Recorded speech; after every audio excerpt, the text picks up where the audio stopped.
అందరికీ నమస్కారం. సుధామా శతకంలోని 81వ పద్యం. ఆదర్శ స్వచ్ఛత నిల వాదంబుల ద్రోసి పుచ్చ బ్రహ్మాండంబున్ ఆదర్శింపగజేయుచు హ్లాదంబొడగూర్చునాత్మమంత సుధామా.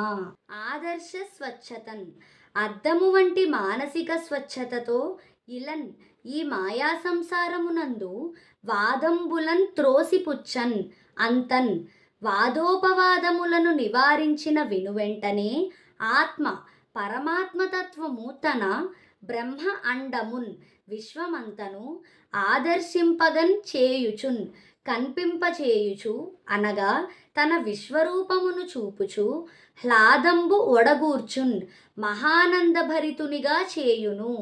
అంటే ఓ సుధామ, ఆదర్శవంతమైన జీవనముతో అద్దము వంటి మానసిక స్వచ్ఛతతో వాద ప్రతివాదాలను అంటే తర్క వితర్కాలను విడిచిపెట్టిన ఈ మాయా సంసారములోని నరులకు పరమాత్మతత్వము తన విశ్వరూపమును దర్శింపచేసి పరమానందమును కలిగించును సుమా.